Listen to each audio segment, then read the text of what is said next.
Robert, what was the experience like going from air quotes managing a team of engineers to being an An engineer? engineer. And then I guess you have another PM air quote managing you. Like, was that awkward? Is there any story you can tell there? Oh yeah. The short answer is like it was very awkward, and I think addressing the awkwardness head on helps. It was not easy. Every time I made the transition, I'd be like, why am I doing this to myself?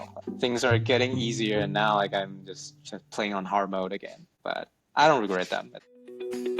Our guest today is Robert Chang. He's a software engineer, a former product manager, and a former data scientist at Airbnb. In this episode, we cover the art of career pivots, why Robert changed roles 2 times and how he pulled it off, lessons in empathy, what engineers, PMs, and data scientists can learn from each other, how to gain trust, build social capital, and find sponsors for internal career moves, how GenAI is actually useful, and what's still overhyped. Whether you're eyeing a career pivot or wondering what's next, this episode is packed with lessons you won't want to miss. If you enjoy this content, subscribe to Data Neighbor in your favorite podcast app and YouTube. Let's dive into our conversation with Robert Chang. Hey, everybody. Welcome back to another episode of the Data Neighbor podcast with Shravya, Hai, and Sean. Today, we are talking to Robert Chang from Airbnb. Welcome, Robert. Thanks for having me. Excited to be here. Hey, Robert, welcome. So excited to do something very unique this time that we didn't cover in the podcast so far. So, yeah. Yeah, totally. Every episode, we're bringing in new perspectives, new experiences, new topics. And what's special about Robert this time is he's got a trifecta of pivots in his career, all within Airbnb. He was a data scientist turned product manager turned software engineer. So not a lot of people have done like one, let alone 2. So Robert, maybe just to give a super high level of your almost 10-year journey in Airbnb, what was that like? Yeah. So before you go, Robert, I want to say something. You covered all neighborhoods of Data Neighbor, so you're the perfect guest. That's exactly right. Just Exactly wanted right. to say that before you start.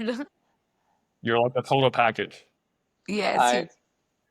I didn't realize that the podcast name Data Neighbor is actually it has that meaning behind it, but it actually makes a lot of sense. Love to share my background, kind of my journey at Airbnb. I joined Airbnb in early 2016. I can't believe it has been almost 10 years. Before Airbnb, I was at Twitter. Now it's called X. I was working as a data scientist. So naturally, when I joined Airbnb, I joined the company as a data scientist, focusing on supply growth, so the host side of the business. I would say when I joined Airbnb, already have a few years of working in tech and in the data space. And so it wasn't kind of a new gig to me. And I was able to leverage some of my experience at Twitter around growth experimentation to helping grow Airbnb's supply. And I've done that for a few years. I would say the first 3 years at Airbnb. And it was also a time where Airbnb is changing very rapidly, both in terms of the business and in terms of the data team, data culture, and even data infrastructure. Some are good, some are bad.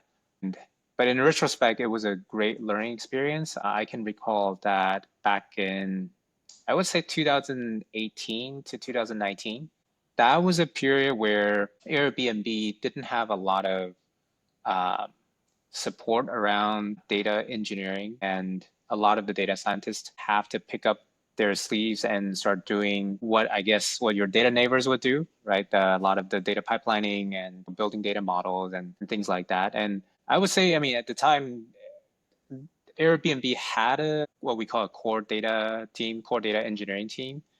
So there's some foundation, a set of core data tables that were already built that are pretty solid. But as the company continued to grow into different areas like experiences and other new business verticals, you just have new data models and new data requirements that need to be built. And given that there are limited support in data engineering, people who have high agencies, I think myself included, decided that, well, we should just do it, and then to get the business moving. And so I've done that for quite some time. And that was a period where I really started to learn the power of data tools, if you will, and was really interested in just what are things that we can do to make data practitioners to be more efficient. And so naturally, I kind of gravitate towards less around specific business problems, but more around data toolings and how, like, what tools we can build to enable data practitioners to become more efficient and effective. And so that was, I would say, maybe the second 3 year of my Airbnb, I started a kind of a pivot where I was thinking a lot more around that space and the problems in that space, and also spent considerably more time working with our data platform team, the engineers on the data platform team, oftentimes as a first-time user, or I guess early adopters of new technologies. I think in my case, I was working very closely with our feature engineering team, and just using the product, using the infra, giving them a lot of detailed feedback. And so that helped me to build one sort of good relationship with the team because they kind of trust my input and judgment, and two, just build a general reputation that this is someone who will tear apart, our infra, but for good reasons. And usually having a partner like that is great for the data platform team. Robert, one quick question there. It sounds like it's a pretty natural sort of like, hey, let me take ownership of this problem that I'm seeing. What happened with your quote unquote day job, like your actual data scientist job? Like I'm guessing you still have obligations to fulfill. Yeah. You questions along the way. Did you just work overtime for it? Sometimes, not always, but that's a very good point. I would say that was a period where I had to do those things because the project that I was working on requires it. For example, Makes sense. at the time as I was working, building a listing LTV model to essentially predict for a new listing that's onboarded into Airbnb, what is the predicted lifetime revenue of that listings. And we typically use that to do things like performance marketing and basically doing different kind of investments. And so having some sort of predictive LTV is really useful in that domain, because then you can calculate, like compare the return on investment relative to the cost of acquisition. Yep. To build that model, I had to basically prepare a pretty extensive feature set where each row is a listing, each column is a feature of the listing. It could be like its occupancy rate, its price competitiveness, all kinds of stuff. And so naturally building such a feature set and backfilling the data by hand is not very attainable. Knowing that we have at least at the time, a pretty nascent ML infra, machine learning infrastructure, I knew that's probably the path to go, even though it's pretty early. So I think part of it is like my strategic decision to bet on our infra, that it will do a much better job than I can, but also to give myself a little bit of excuse to learn how these tools and abstractions work in general. So I would say the short answer is I try to do as much as I can to get involved in these things as I tackle the projects that I'm assigned to, or I was leading. Obviously, there's always a little bit of meandering that you have to do along the way, but they're all kind of serving the main general goal of, I'm trying to ship this predictive model. I think the path of, let me just set aside some time to, maybe I'm digressing a little bit, but I think it's relevant. Like, I think the model of like, let me set aside some time and just like learn an area and a topic on my own that is not related to my day-to-day job is not the most efficient. And I've done that a lot, like I think earlier in my career. And I just find that path I'll learn the stuff and I'll feel very productive, but then I'll immediately forget all the stuff that I learned because it's not contextualized. Happens all the time. I think this is something exactly resonates, Robert, with what I, myself, Sean, and a bunch of other podcasters guests we had on the pod talk about, is ensuring that whatever you're learning is actually applicable, like ensuring that you focus on the applications of the learning, not just learning itself. And that's when I think you anchor on the concepts a lot more. You actually get through the like entire workflow of the learning, right? You just don't learn the theory, but also apply it and understand the practical difficulties you would face and actually learn it end to end. It not only just makes you better at it, but also helps you probably maybe crack interviews when you have to talk about that, because people Right. look for someone who come in and provide value, not just know theories of it and not talk about how to implement it or some issues you get when you implement them, right? Yeah, 100%. And there are other times where I don't, strategically pick the project myself. Or, as I mentioned earlier, that there was a point in time where there's limited investment in data engineering. All the data scientists have to pick up their sleeve to do data engineering work. And that was, I would say, an example where I decided that, well, I have to do it because it's part of the current conditions of the company. And even though I don't kind of see that as my immediate job responsibilities, I might as well just embrace it because I know that will just give me more learning and more experience than I otherwise would not. Also, Robert, another very important thing. So, I'm a hiring manager, right? I also have a team of data scientists and I did too. So, one thing we try to tell, especially when our teams and data scientists pick up projects, is to ensure that you close the loop, right? Imagining that I've done my job and this is probably beyond my regular roles and responsibilities, and leave it for someone to help you finish or close the loop, but you have to wait for their timelines and for their bandwidth to open up. What's happening eventually is that you're not realizing the full potential of what your project actually could do. So Right. this not only helps you with you learning and showing ownership, picking up your sleeves and going and doing something beyond your like actual roles and responsibilities, it actually helps with impact of the work, which is the most Of important course. thing in current times and even in the past, a lot more in the future with AI coming in, is that we want to ensure what we work on realizes its full impact and more, right? And the example that you speak about totally exemplifies that. Yeah. And I would also add that, as a early to mid-career professional, it's actually good to be a little bit more open-minded, focus on your craft, but at the same time, yeah, just be open to the adjacent areas and then learn how things work end to end. And you never know, like sometimes that will give you insights that you otherwise would not have, and maybe you would change path like I did. And so coming back to, kind of my Airbnb journey, that was kind of a pivot. After I've done that for a while, I realized that actually I have a lot of interest in that area, um, and I wanted to do more in that space. I think this was 2000, probably 19. I um, was chatting with the head of product and the data platform side, Jeff Fain, and he basically was asking me, basically there's a PM position on the data platform team that is opening up.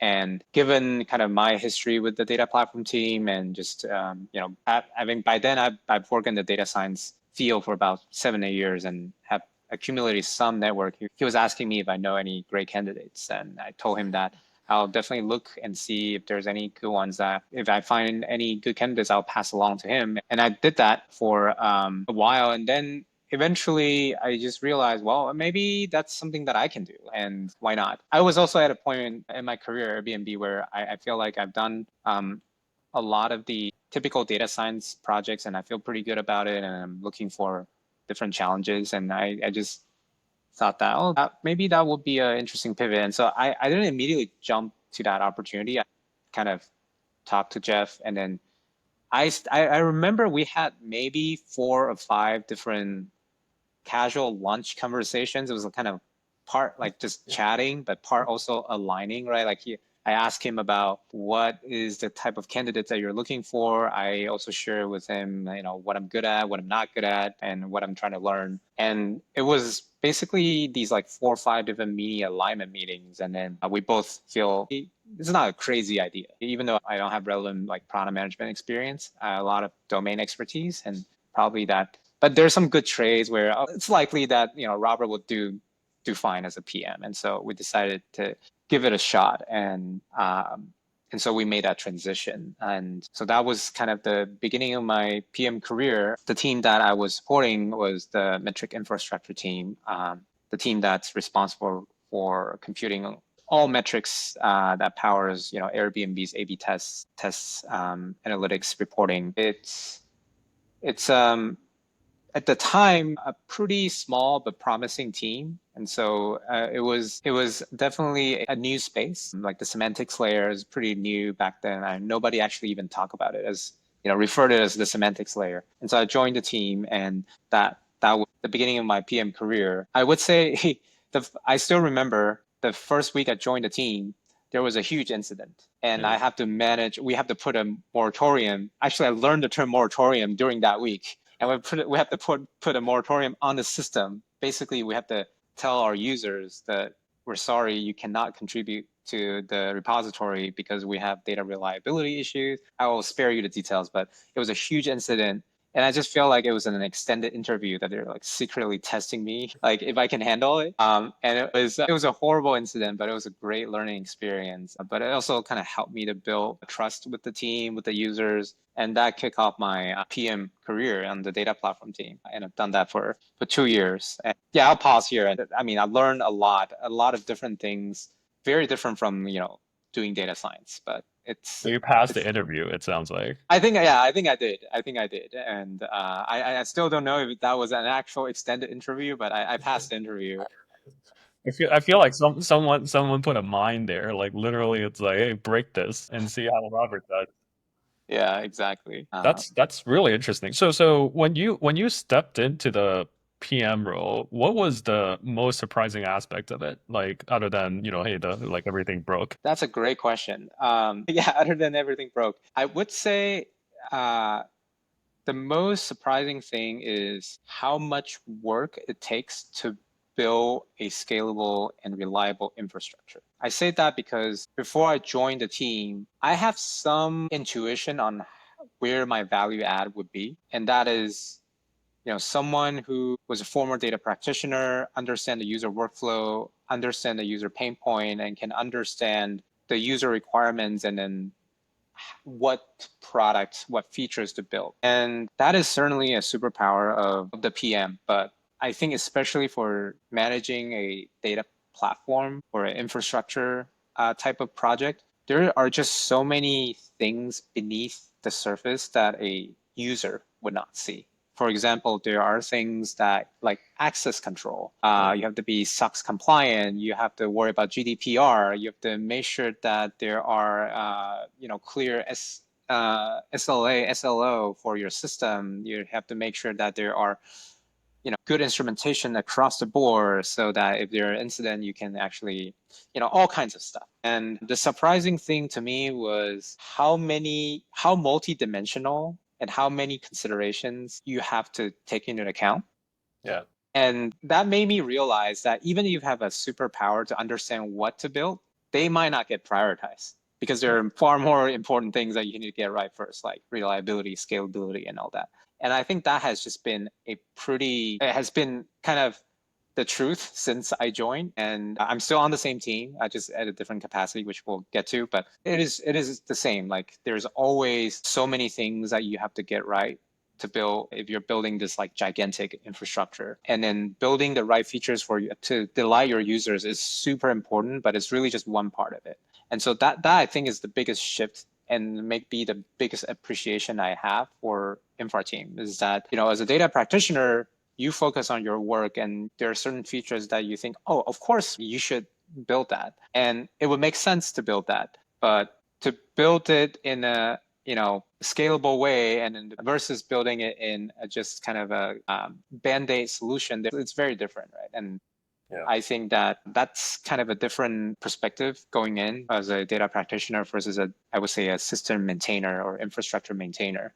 Yeah. And I find that very, very fascinating because people don't see that until you kind of switch your perspective. Yeah.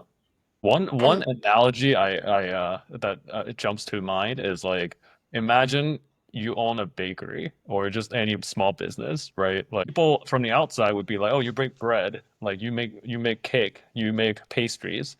But then like no, probably 70% of the time is with taxes, payrolls, ordering, inventory, bookkeeping, accounting, like stuff that nobody ever likes to do and has nothing to do with their actual business, but is consuming most of their time. And it sounds like this is almost an analogy to something like that. Yeah, for sure. Yeah, I was also going to say I actually had a brief stint of trying to become a PM, Robert, myself too. And I was just amazed with how much little I knew about a product manager as a role. Or, I mean, I didn't exactly do for an infra team, but I did it for a growth product team. But I knew the team. I was actually a data scientist there. This was like many years ago. And it just fascinates me how much people think they know versus what actually is happening. And it is true for infra, it is true for a bakery setting, it is true for almost any other role that you think, challenge yourself. You probably don't know enough. There's so many things that happen in the background that you'll probably know only once you enter in it. Right. 100%. And yeah, I would say, the devil is in the detail, and there's just so many things happening. The other thing that I would say that was, well, I kind of knew going in, but I didn't know to the extent how.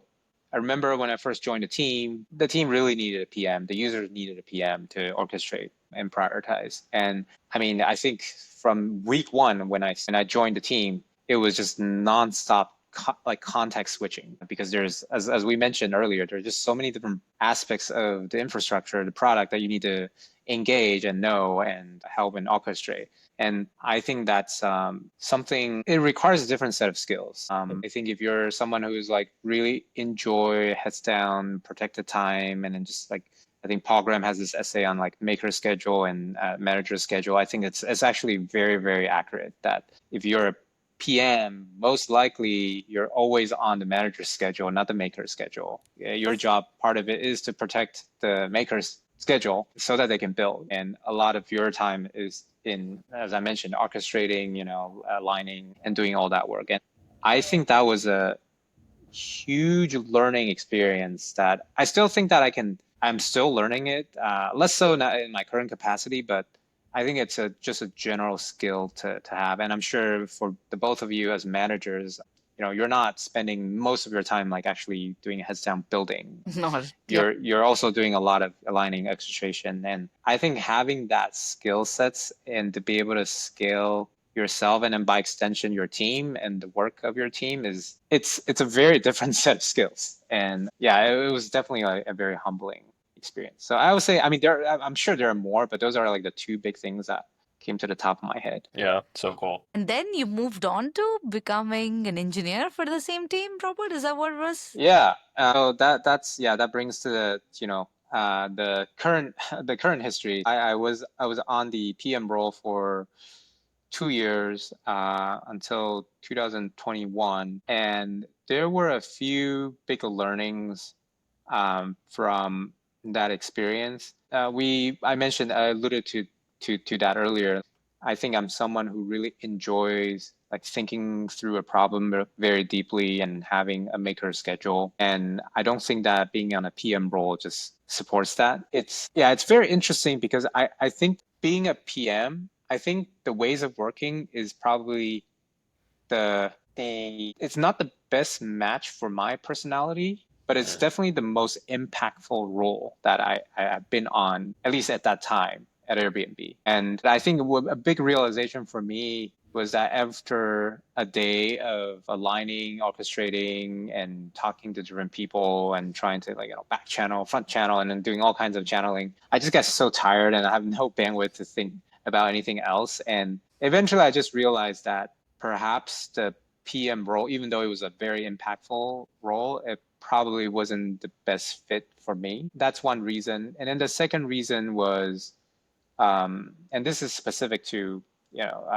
circumstantial. Like Minerva, which is the metrics platform, Airbnb, has become pretty successful during 2019 to 2021. It was the time where we really took the infrastructure from 1 to 100, literally, like from just a handful of people to That's being used by across the company. And we can talk about that as well. But that was kind of basically the ramp up period, and it was gotten to a state that was very successful. And I think we were all very happy that we were able to scale that across the company. But that was also the time where we were starting to see some of the, I would say, flaws or shortfalls of our early architecture decisions. That some decisions, for example, without going into too much of the details, backfill is a very big consideration for a metrics platform. And backfilling, like history every day across different data sets can be prohibitively expensive.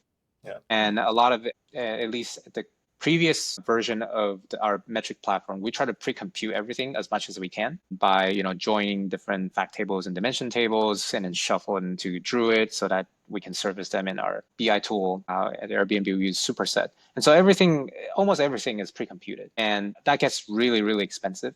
Yeah. Because we materialize the data. And not only that, we introduce a concept called data version that allows us to track basically lineage. So if data set A and B, that depends on, C depends on A and B, and A and B depends on X and Y. If X and Y are backfill, because the data version cascades, we know that A and B needs to be backfill and C needs to be backfill, and then it just keeps going. And so not only do we need to backfill a history of individual data sets, the cascading effect makes it super difficult. All this to say that that made us realize that when you have just a single digit or a handful of data sets versus when it's being used across the entire company, well, you probably need to think a lot more about backfilling strategy. And that's just one example. There are many other examples like that. And so we decided that to really address some of these problems, we really need to rebuild the infrastructure from scratch. And so we actually were one of the few teams, I'm still amazed by it, that we actually got the opportunity to rebuild the mothership while we operate on the legacy system. And that was that's the hardest part to do, right? Maintaining existing systems while building really state of the art. Oh my God. It's really, really hard. And I would say selfishly, I kind of saw it coming that okay, I know that the next 3 years is going to be heads down, rebuilding, re-architecting, and we wouldn't have a lot of bandwidth taking on user requests. So I think the role of a product manager on the team would be a lot smaller. I see. That time I decided that I'm still very interested in the space. I love the team. I want to keep working on this project. But I think I would be much better off working as an engineer than as a product manager at the time.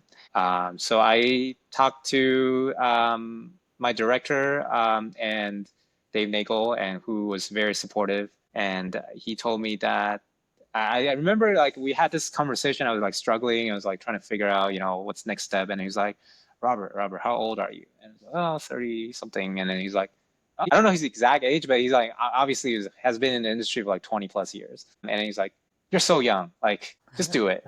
Why does it matter? And so, he was very supportive. And I think he probably also, again, he probably have seen enough to think that, okay, it's not a crazy idea for me to switch. And so he sponsored me, and I was able to make that transition and made that transition to become an engineer on the same team. So very, very similar to your story, where I think it's a smoother transition because I only need to pick up the engineering skills. I already have the domain expertise and the context. Yeah. And that's how I made the second transition. And I've been doing that for 4 years since then. I like how nonchalantly you just said, I just need to pick up the engineering skill. Everything I have. To that one. That's I don't think that's as simple as it sounds. But before we get there, Robert, one really curious question here. What was the experience like going from, I guess, managing, air quote, managing a team of engineers to being an engineer? And then I guess you have another PM probably, air quote, managing you. What was that awkward? Is there anything, any story you can tell there? Oh yeah. I mean, that's a great question. It was definitely awkward in the first few months. And I think my strategy at the time was just to be very honest about how awkward things are going to be in the short term. Because I mean, everyone will be wondering the same thing, Oh right? It's my. not just me making the transition. It's also my teammate needs to adapt, like from someone who's like kind of, orchestrating to someone who's like actually reviewing code and a detail. And so there's no way around it. It was awkward, and I knew it was going to be awkward, but I think being very transparent helps to start. And two, taking on smaller projects from the beginning also helps. I also remember I did a lot of pair programming with my teammates, and that also helps. And last but not least, I think some of the burden is on the person making the transition, that you kind of have to show that you have the potential, that like, okay, by pair programming with you, you actually learn something, and then you actually become like increasingly useful, from being useless to like useful, to maybe like contributing and then leading. And obviously that doesn't happen overnight, but I think just being very, very intentional about that, and then showing, I guess, proof of effort and proof of work, and also proof of like worth, I guess. I mean, proof of worth would be a lagging indicator, but proof of like effort and proof of work would be leading indicator. Like, I think that helps.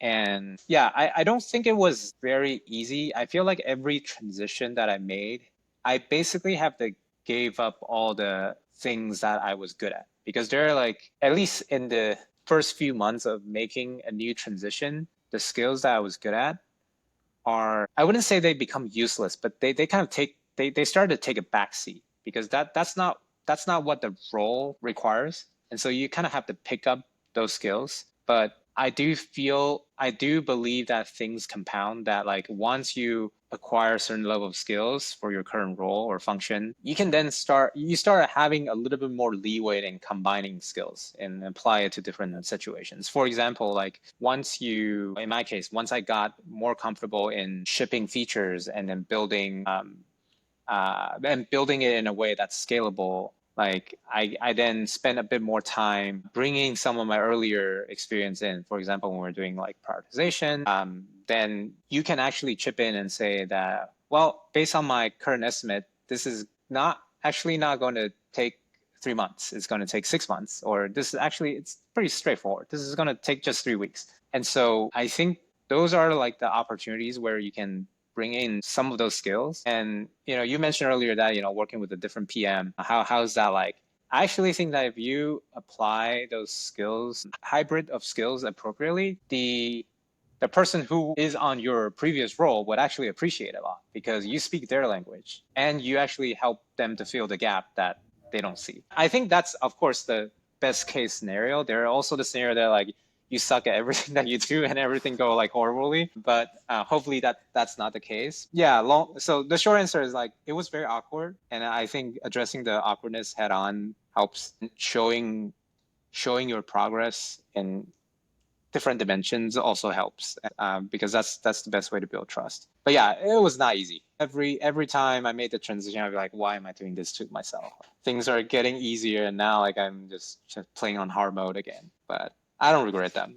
That's just awesome, Robert. I think whatever you mentioned about addressing things head on and just being honest, addressing the elephant in the room, like all of this, you spoke about it in the context of your situation, but I would say that's the best way to build trust and relationship with people in any situation. If you see something that's weird, it's better you be honest about it and talk about it rather than ignoring it. And that's like a great way to build relationships. I wanted to ask a question regarding your transition from data scientist to product management to software engineering in data or data infra, right? If I'd ask you to tell me what is one skill that data scientists need to learn that they could use as a data scientist from a product manager perspective and a software engineer perspective, what should that be? And the same question for product manager. How do you think a product manager should act like as a data scientist or an engineer as a product manager, and the same for software engineering? So that would be like, because you've been in those three roles, if you take back a time machine and tell yourself as a data scientist, what are the skills that you would add from the new skills that you acquired from product management and software engineer? That's a great question. I I think feel like this is like a multi-variable optimization question here. Robert, yeah. Robert, do your math in your head quickly. Yeah, I think it's a difficult question to answer, but I would say, okay, I think my answer is not going to be very prescriptive, but That's fine. I do think that what I've learned from these different experiences is that if you want to build something that is really useful for your users, and it could be internal users or external users, I think it applies in both situations. Just having the humility to understand how much has to happen to make the project infra product successful. Like understanding that is a team sport. I think it's really important. As a engineer, you need to understand that it's not just about building the feature. It's not just building the scalable product. If it built the most precious feature in the world, but you can't explain it to your users and you can't motivate your users to use them, it doesn't matter. Uh-huh. And so I've seen these mistakes being played out multiple times, sometimes on other teams, sometimes on my team, that, a feature is built and then there's a PSA sent. And the PSA was literally a verbatim description of what that feature is. And it gives no context. It doesn't really motivate the users and tell them and encourage them why this is useful and how that will simplify your life. They usually will flop. Even though it's the same feature, even though it's the same great feature in your mind, part of it is you need to know not just building, but also selling. And I think that a lot of it, that's where managers can help. And I think just having that open-mindedness of just knowing that it's a team sport and that the product manager can do a lot to amplify the great things that you have built can go a long way. As a product manager is the same, that if you're obviously much closer to what's happening in the industry or what's happening in the user's mind, their use cases, and you're eager to build a lot of awesome features to solve your user's problem. But sometimes it's really important to think through not just in specific features, but more like a class of features, or like what are the class of common problems that are being asked? And does that indicate a larger problem? Is there like a more efficient way or more fundamental way of addressing that from the infrastructure perspective? And so instead of putting just immediate reacting to, I'm going to do everything I can to build this feature that you asked for because I'm user focused, like think more from the perspective of the maintainer, the operator, the builder, I think is really helpful. From And I tech think, debt perspective, like what right, tech debt are you building? Like, does it right, make sense for infra and things right. like that? And obviously, as a PM, you will not be able to make that decision in isolation. But I think just even having those prompts in mind and then ask and probe your engineers and ask, okay, there are like 5, 7, 9 different things being asked. Are there any commonalities and are there any sensible ways that we can actually build this feature without introducing a whole ton of complexity? Your engineers would really appreciate that. They would Yeah. think that, well, my PM counterpart is really, really Like thinking through the sensible. problems that they would have to force the PM to think about. Imagine the PM's already thinking that. Like that's the Right, best PM that the team could have. I right. think now that I think back, Robert, I actually did work as a software engineer when I came out of my bachelor's at computer science. So Mhm. I can relate to literally what you're trying to say. And maybe to add on to what you just said, I would also start with something like empathy, knowing what your product manager is going through, that so many myriad of requests that your product manager receives from Right, literally even changing this little text under a feature. Like you don't think it's like, oh, that's so easy. But guess what? That's a request that needs to be triaged. It's the headache of product manager because the person who asked for it is going to go after the product manager, not the data scientist, not the engineer or anyone, right? right. So 100%. just empathy helps you build a good relationship with the product manager or even the engineer, right? And another thing that I think that brings that a product manager or a data scientist to think like an engineer would be is to understand the edge cases. I know there's unit testing that engineers this is the least I could remember from my previous times, but like you generally think of the entire flow, right? As an engineer, when you design the system, like you think through the edge cases where the system would break. And generally, a user or a data scientist or a product manager wouldn't think of the edge cases like into the detail as much as an engineer does. Right, So right, having that mindset of like where the infra perspective, where will this be a problem? problem, that mindset of an engineer would just help you become good at your role. And I think as a product manager, you look at users, customer obsessed, that's useful for any role, irrespective of engineer, data scientist, or product manager, maybe a marketer, like whoever you are, just knowing, because all we are trying to do at Airbnb, at Grammarly, where I am, or Nextdoor, where we were in the past, it's all about solving users' problems. So if you're not working on things that are not solving a problem for the user directly or indirectly, like infra and data, all of that is an indirect way of problem solving, right? But it should eventually lead to solving users' problems. And if we don't think about that enough, then we end up solving something no one cares about, right? So having that mindset just helps you always work on things that are very important, more impactful, business impact and whatnot. Yeah, definitely. And just to wrap up the answer, I think for data scientists, I think for data practitioners is interesting because I think the unique way that data people can offer value is once you have something in place, then you can actually really work with your product counterpart, your engineering counterpart to think through how can we measure and improve what we have built. So I think the unique offering from data practitioners is sometimes not from 0 to 1. There are cases where it's helpful from 0 to 1, but it's often from the 0.5 to 1 or 1 to n, where you can then bring rigor to the team and help them understand that, okay, we have this product set up. How can we view that it's working? How can we view that it is solving the problem? And a lot of time you have to wear the hat of an engineer to think about, okay, what is the system that we have? What are things that we can actually instrument in the system so that we can later do analysis? And so I think there's always, I feel like a lot of, at least data scientists who work on product, eventually will have some experience working with the engineers on the team to instrument data that is not in place. And it's often the time for, especially for new products, that's often the case, that there's nothing and then you have to instrument things. And I think those are the areas where if you can feel comfortable engaging with your engineers and then talk in their language, and then also just even understanding a little bit about how logging works in general, how to do instrumentation,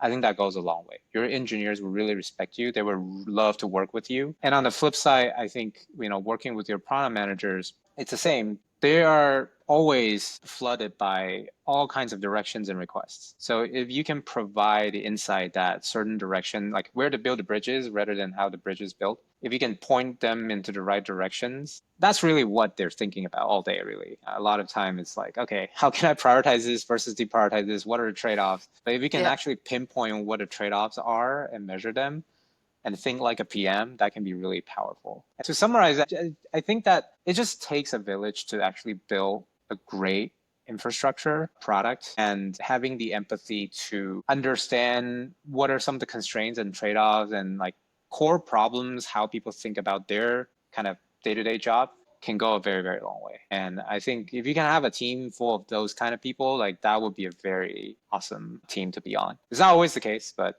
I mean, it's something worth striving for. Yeah, I love that answer you gave. You basically just spill the beans of what's the incentive behind all these different roles. Like literally, it's like, hey, if people want to be successful in your partnership with anyone or multitude of these, like literally, you just cater towards what you just said, because that's what motivates them. How do you think about in the age of Gen AI, for example? We have vibe coding, we have 20 people startups doing $100 million ARRs and stuff like that with the help of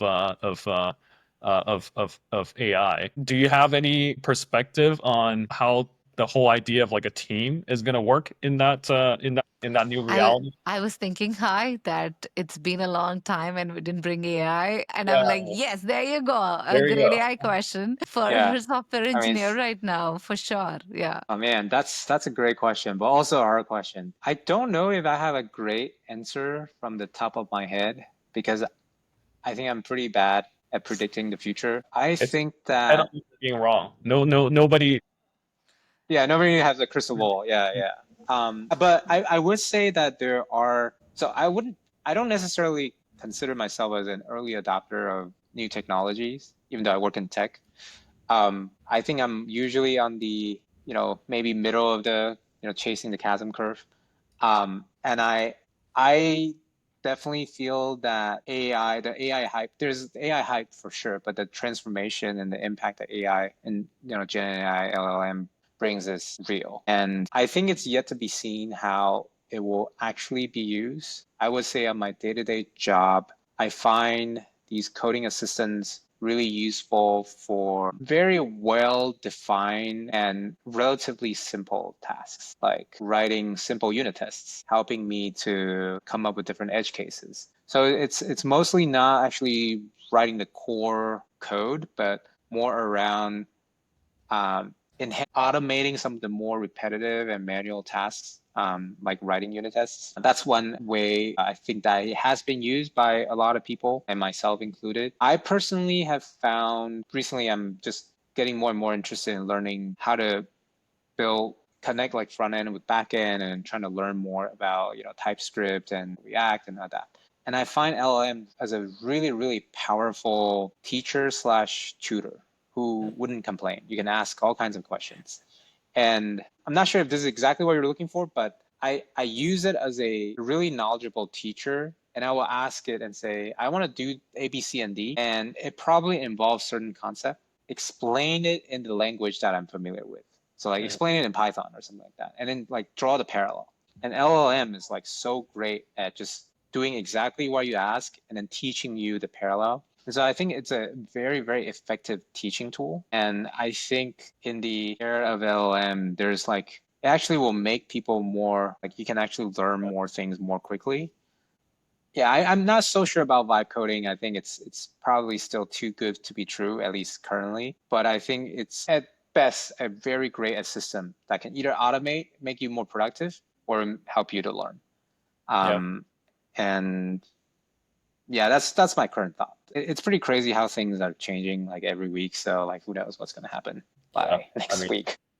Next month we're gonna have like a crazy model out there that does X, Y, and Z. It's so unpredictable. In terms of advice for people who are thinking like career pivots, trying to break into this field, trying to break out of it, like you've done it many times, or I guess both of you have done it many times. What advice or what suggestions do you have for that? I think Robert's a legit person. I just changed like once before some software engineer into data and tried a brief stint of PM, but Robert is like a pretty solid time in all different areas. I think you're being kind. I mean, I would say for me, well, first of all, I think I'm extremely lucky. I joined Airbnb fairly early, and the company embrace people to try out different things. I think you have to be in at least that type of environment to start with, and at least know how to identify pockets of the company that embrace that. I think that's a skill, and that's good to have. But fundamentally, I think that before you consider pivoting, you have to make damn sure that you're doing a great job on your current role.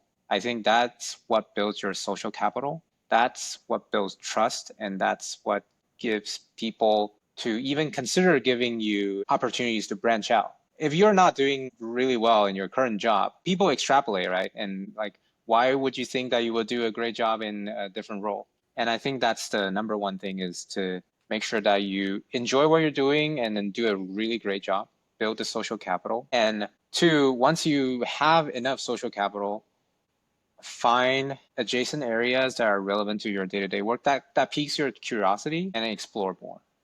So, either through, like mini projects or just prototyping on the side, they're all valid paths. I obviously, advocate for finding projects on the job, to practice on the job, and basically build those experiences. And I think that's very important, because that actually helps you to eliminate some of the overly romantic view of, what is it to become a PM? And like you might actually just hated it, and then just like, okay, I actually That's don't have to go so do the whole thing hilarious.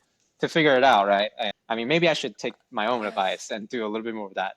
But I think that's really helpful. But the advantage of doing that is actually that's a form of proof of work. That if you have done some of that and you've shown that you are capable of doing that, those are all kind of soft portfolio to show that you can do the work. And then last but not least is, if you do all that, you build some reputation and build some experience, being able to find a sponsor who can support you and pave that path for you is super important. I have talked to a number of really good people who wanted to make pivots and transitions, and they're having a difficult time, not because they're not good, but because just they were not able to find a sponsor. And I think that without that, that's going to be very difficult. I think in both of my transitions, I was able to find a sponsor who, for lack of better word, can just bet on me. And they have the authority to bet on me. And they either trust their own judgment or they trust me. I don't know which case it is, but like they're able to make that decision and say, let's pave that path for this person and see how it goes. I think that's not only necessary, but I think it's a necessary condition. I don't know if it's a sufficient condition, but it's a necessary condition for sure. Love this, Robert. So I think you need these 4 things to ensure that you make transitions within your workplace, right? I think the first thing before that is having a transition within your workplace is so much better than having transition between workplaces, like jumping from one role to another role in another company. So if people would like to pivot, you better do that in your company and your workplace, right? And I would say these are the 4 things for you that will help you get there. The first one is ensure you do a good job in your current role. So if you're not that great at what you're doing, probably you wouldn't build the social capital, right? Because people need to trust you, which is the second point, right? Ensuring you build the social capital, ensuring you build these relationships. And this helps you build the sponsor, right? So if you do a great job at your current role, you have enough social capital and people trust with the type of work and the ownership that you bring in when you take up a task, there will be higher likelihood of finding a sponsor who believes in you and trusts you that you take up the next role and ensure you'll be successful, or you'll try your best to be successful at that. And as part of these whole 3 things, the 4th thing is that to ensure that you do some work in this process that already helps you onboard into the next role, right? That people see you as a person who kind of does the work already. So that helps you gain more social capital and, the sponsor believe in you more to sponsor you, right? Yeah. And I can't guarantee that is the path to success, but based on my experience, I think those will only increase your opportunities rather than decreasing it. I love the roadmap. It's very prescriptive. It's It is. I think you said it's not very I prescriptive. was going to say that. You said you were not, but you kind of gave a good roadmap right there, Robert. Yeah, awesome. So I think this gets us to the end of the episode. It's been a really fun one. Hey, thank you so much, Robert, for speaking to us and sharing your story. One final question for you: is there any more career pivots in your future? AI engineer. Come on, Robert, say that. I have been asked that question, believe it or not. I don't plan to make any big pivots anytime soon. But if I were to predict the future, which I'm very bad at, I'm always into design. I actually design our team's logo. Oh. Sorry, not the logo, but the swag, the T-shirt. I decided where to put the logo, and who knows? EPD, Robert. Yeah, Engineering, product design, and a data scientist, like everyone. You're the whole prod dev here. One Yes, man you prod are. dev. And Yeah. with AI, who knows? Maybe it will become a lot easier to do that. So That's true. we'll That's see so how it darn true. goes. That's awesome. Cool. All right. Well, I mean, everybody go follow Robert on LinkedIn and just see that transition. It's going to be really fun. Cool. Awesome. Hey, thank you so much again for joining us. Yeah, thank you both. I had a great time. So thank you. And for our viewers and listeners, if you enjoyed this episode, please like and subscribe. And if you have questions for Robert about transitions or anything, drop them in the comments. We'll get to every single one of them. And we'll bring you more content like this in the future. Thanks again. Bye, everybody.